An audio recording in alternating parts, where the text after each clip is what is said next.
My partner of 10 years has been having an affair. I need advice and I'm worried about the impact of breaking up will have on my son. My partner of 10 years has been having an affair. I need advice. About 3 years ago my partner started a new job in September and pretty quickly got very close to a work colleague. I had an inkling of what was going on because I saw text messages coming through at all hours. I asked her about it and she said it was nothing and they were just friends. I didn't believe her and I checked her phone, not proud of doing that, but I had to know. Sure enough, there were messages there I didn't want to see. She still denied it. Fast forward to the following August and there was a day where our son was away and I had plans with some friends for the weekend and my partner had told me she was camping with a group of work colleagues. I didn't trust her and followed her using Find My Friend on my iPhone.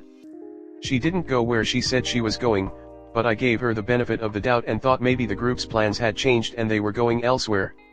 Eventually I found her and she was sat outside drinking with him. I had now found out directly that she had been lying to me.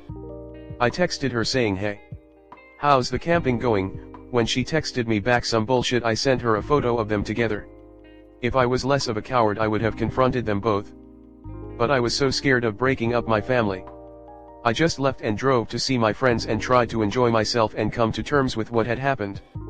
After 2 days I came home and she was somewhat apologetic but said that I had been unsupportive and a bad partner in the past. I kinda accepted some of that, but I hadn't done what she had done. I also didn't think the two were comparable. Anyway, now with that background covered, a few weeks ago I found a mostly empty bottle of his aftershave in her underwear drawers. She explained that she just liked the smell and he gave it to her. It just seems to keep going on. Also, during my lowest point in all of this a friend of mine could see my emotional well-being was suffering and I confided in her what had happened.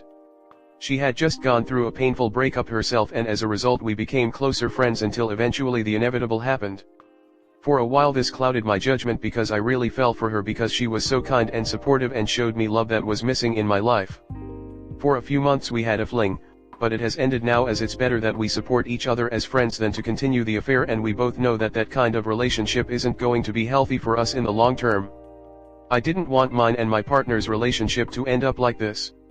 I used to love her so much and I'm so scared of my old life ending and not living in the same house as my beautiful lovely son. I wanted her to change, but it seems she won't. I don't want to end the relationship, but I am mostly concerned about the welfare of my son. And also my own mental health is suffering.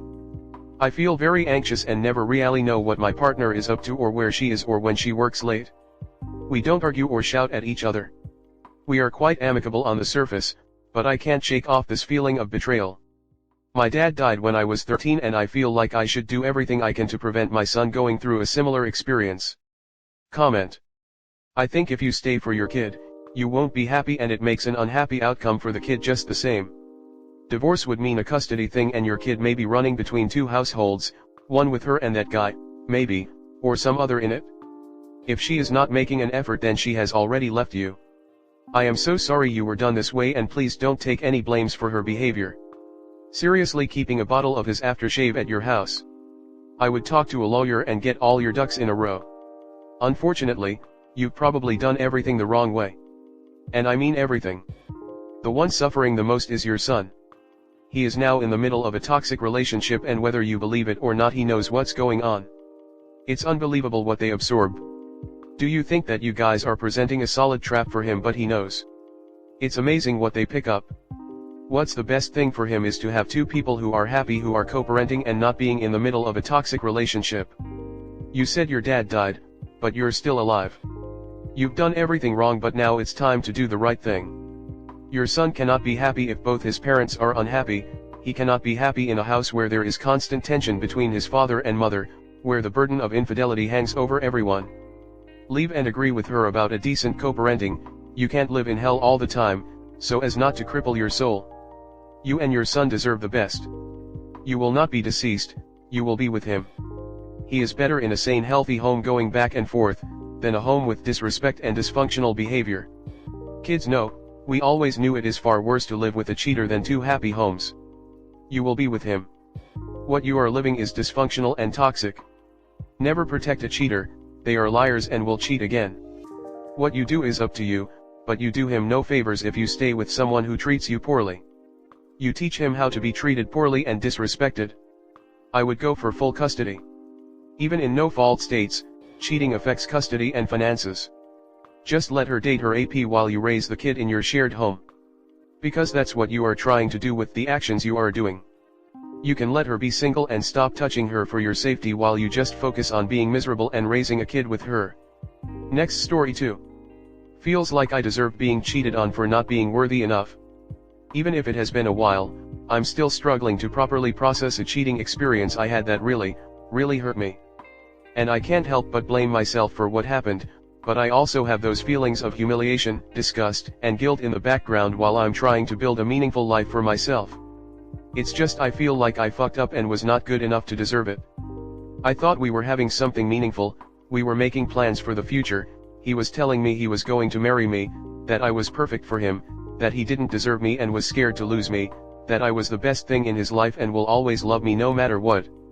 I don't think I was perfect, but I was trying to be good for him, to love and support him, take care of him, and there were so many times where I just cried and asked him how I can be better for him and make him happy, because that was important for me, and it feels like he just didn't want to communicate with me, because the answer was always it's perfect. Obviously it was not. We lost our dog, he was stressed and he went on vacation for a month to the other end of the world.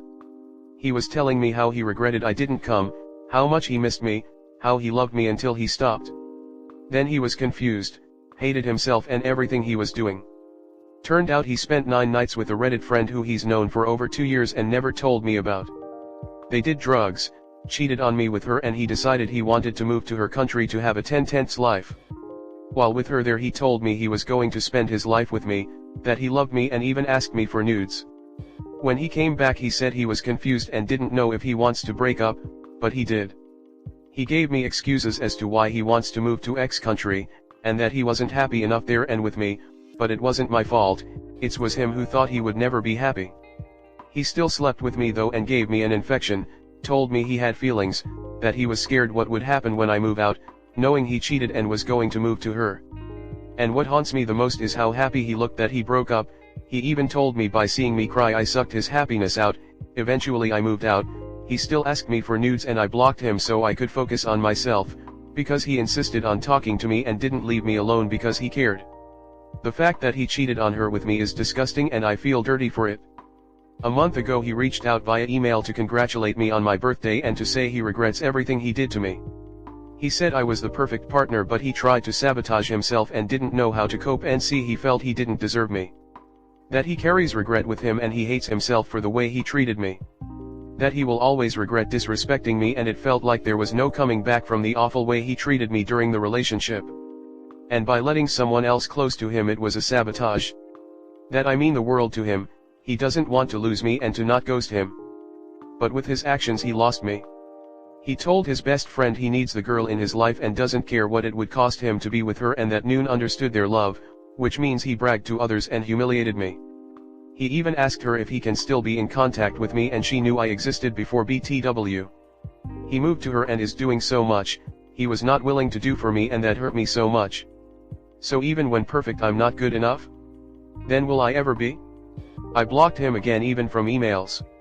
I don't understand, tbh, why did he want me to be in his life, when losing everything, even me, was worth it to be with her, and it seems he loves her and she is more worth the effort than I ever was. Which is okay, love is love, and there will be someone else to love me, maybe. Next story 3. My boyfriend of 1 year has hooked up with another girl in the club. Hey, I'm new here, and I just need advice. Me, 18F, and my boyfriend, 19M, have had a perfect long-distance relationship.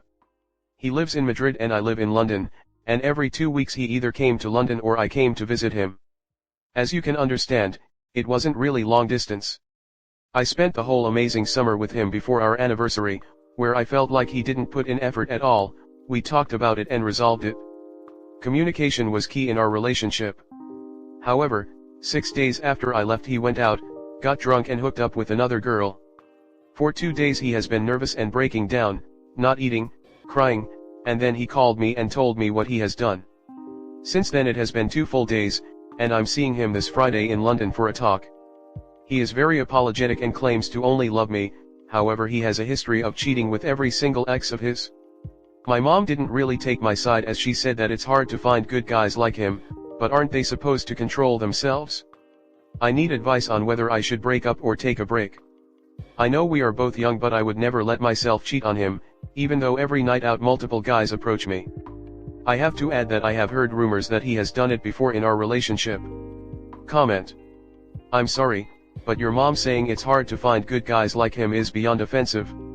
If her bar is set so low that having a boyfriend giving no effort for an anniversary then subsequently him cheating on you, breaking all forms of trust, yet she still gives him the designation of a good guy, then she can F right off.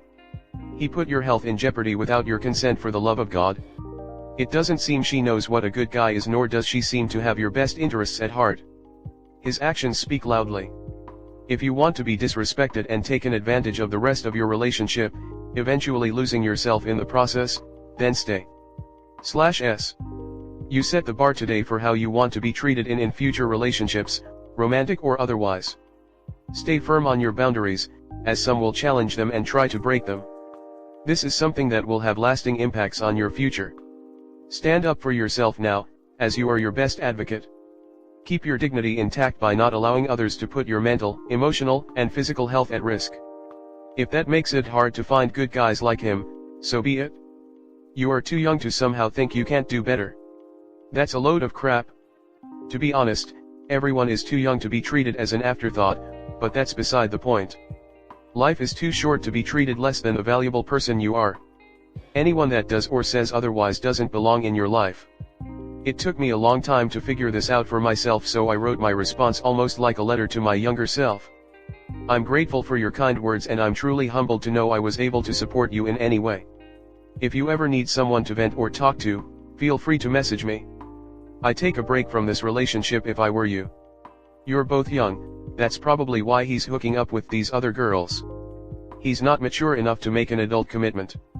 Go out and experience other things, relationships, enjoy life for a while before getting strapped down. If you left this guy off the hook, he is not going to stop cheating on you. Look, I admire him for confessing, big man right there. I hate what he did to you, but if he was honest and told you himself, it could mean he is actually sorry and trying to fix this. I'm not saying you should, it's your choice after all, but he also needs to know that you will go through the stages of infidelity recovery: 1 shock and disbelief, 2 intense questioning, ask good questions and stay calm, 3 decision time, you choose what to do, 4 hope, 5 despair, it might occasionally resurface. 6 attempted normality, 7 intense learning. He needs to understand that is a natural process, and if he's willing to go trough that, then good for both of you.